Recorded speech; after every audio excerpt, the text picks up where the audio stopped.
دم باش خشكو براين خوشويست أفدم وحميدة ميوا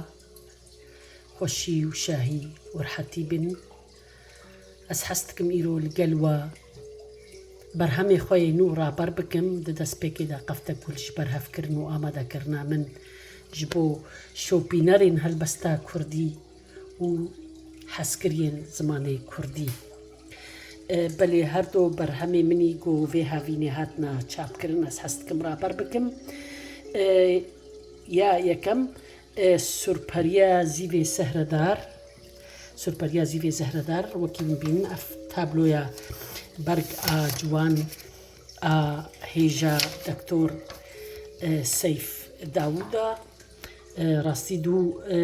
تابلوين جوان هبون دستي من دا بلكو خورتي من أريكاريا من كرن ما أف هالبجارت وكا براني ما أف باش ديد برهمي من بقشتي هالبستي دنا برا حفتي وحشتير وبالينا جبر أسحسناكم جو هالبستوها قالكي هم بزبن قالكي داقرتي بن أسحستكم جو خوينا رأجر بخوازي بخويني ديكرو نشتني دا لقل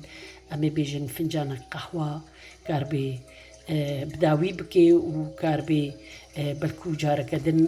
لي فقري سورباريا زيفي سهردار وكوناف سورباري من راستي جي ديوانا ملاي جزيري أفقوتن ورقرتيا أف نزيكي هاشتي روباليا جي بيستو يك هالبستي بيكتين كو براستي نهجوا ديمانن ديماني من جي من هفديتنا داوي بعربي بخال إبراهيم يوسف رهنا كي رافا كرناوا يعني داخياني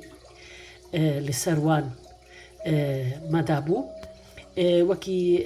وندبي نجي برهما تشابا يكمل لبا سرسرهات بو تشاب كرن براستي اف تابلويا برق اف تابلويا جوانو برواتا دار ماموستا عناية عطارة بلي مال باكور دا تشاب كرن سي برهمي مني داوي سي مالور هن جيد برهم هناس حستكم جو تشابا دوام لبا وشانين نيان وشانين دن از وقت بيان بدن تشاب كرن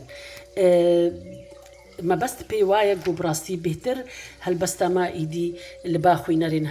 هالبستا كردي لبا كورجو هجماركنها برشافو برشي بوا وام حستكن جو بدستي وشاني نيبي افابر هما براستي حمجي ريكي هرسي بارشين دي كردستاني ونمازاس حستكم جو روجا واجي بينا بارفكرن جبرجو كيم برهمي ما گشتنا ويدي برهما دنجيكي بشكوجين برونيه مست برهما داوي جو هافينا إيصال جاراي كي تشاب كرن لبا وشاني نيه راستي لبر شاشتي كبچوك هبوغو تابلو دي سهمان تابلو يا دكتوري هيجا سرور علواني بو لي ديزاين من ريكر بو شاشتيك چي بوغو بيشي اف هاتا چاب كرن اسباسيا نيت كم براستي جو بريزو باوري و جاركا دي نخوفا گريان اف برهم دستي خودا هشتن اف جي تابلويا همان تابلويا بو تابلويا جو ما خوستي و سباسيا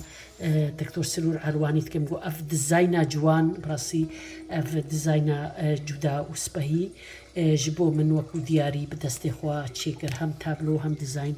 دكتور سرور علوانيا او جي نزيكي هشتي روباليا جي بيستو دهل بستان بيكتي بينجوان ديمانن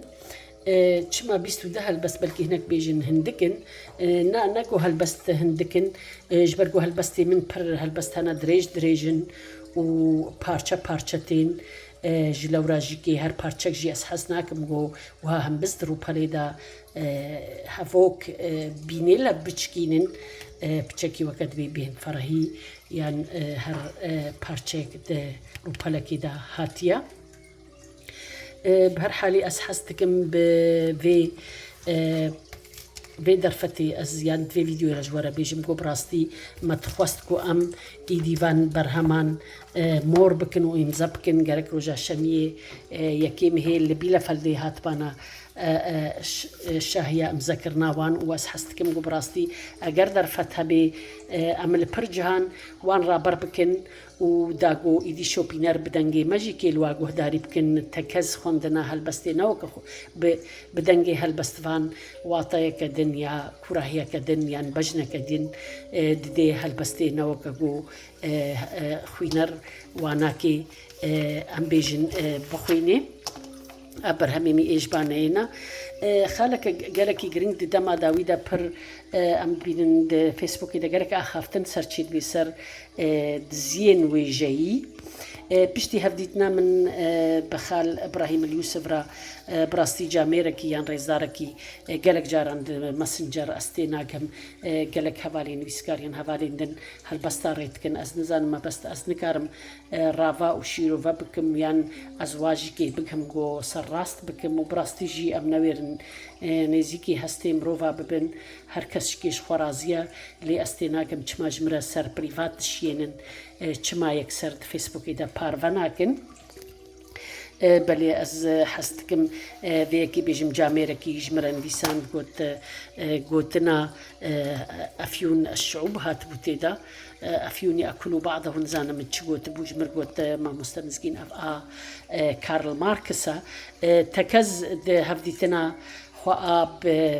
ام بيجن بعفرين را من قوتية دسيز دا صاليا خودا من كارل ماركس خونديا تكز ام نكارن هر از نبحثا كيدن فيسيم قو از بيجي داريفي قوتني افا مروفت كذي بن باندورا قوتني دا جارنا از باورتكم اراغون قوتن فيسكار حمو خوا لاساي هفتكن يا تقليدا هفتكن مروفت كذي تقريبا باندورا قوتنك هفالكين فيسكاريا قوتنك يبي حمد ببي اف مجارة من براستي دوري دزية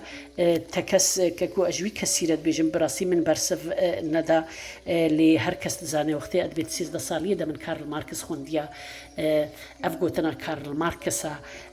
رليجون استاس اوبيوم داس فولكس بلي بالماني رليجون استاس اوبيوم داس فولكس قوتنك نافدارا قوتنك هركس إذا ويتزاني ما بس لبر من ندزيا لبراسي وكيلي نهات يبيرا من از ليزي دبكم وكيدن دما من سرودا ريفراندوم يخوند قو استيداد بيجي من مفابر جهل بسفانين كلاسيكريا جارك دن هات بأوايكي بريفات جمر كو ما قوتن برناياج هالبستفان عندن بلي من جي تيدا بشيوي كلاسيك نفيسان ديا أفا هالبستا من أسحستكم رابري وبكم خونا تشمينم هافايا تيدا بيجم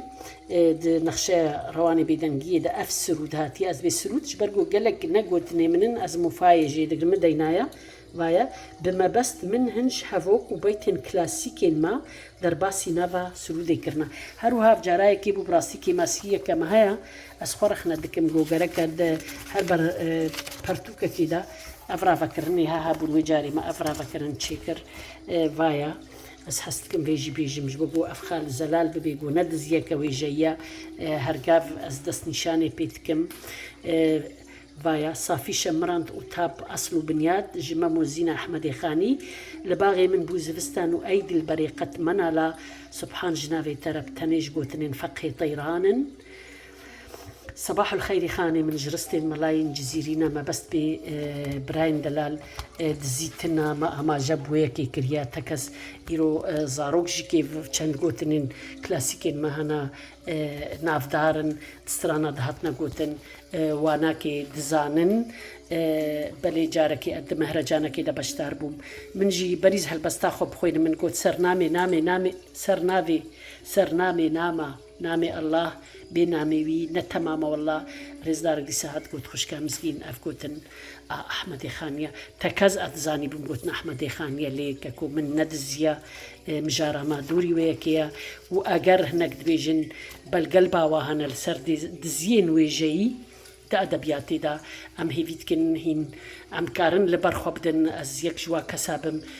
فرمو مرخنا بكن دا أم لبرخو بدن أم بيجن أف يك راستا يانا مروفت كذيبن باندورا هفدا بلي أف خالك راستا وكيدن رجيهن كسكين نقول باسر سراحت بو تشاب كرن براستي من حستكر أجر درفتها بأمي فيجي الباني بدنا تشاب كرن جبور ورجي بلا فيتشما از جەختەیان بهتر سەرڤار va berhema radwestim ji ber got ji 2015 berbuwerzê hezkirinê ve min da çapkirin ez bawartim baweşanên soran hatbû çapkirin 4 salan ez rawestiyan min pir xwend ez pir li xwe vegeriyam min xwest ku ez hinekî şêweyê xwe ê helbestê bêhtir weke dê mirov bi nivîsan naberdewam ber bi dilê helbestê ve rastir tê min xwest ku ez guherînekê çêkim wisa piştî 4 salan rêgihên keskîn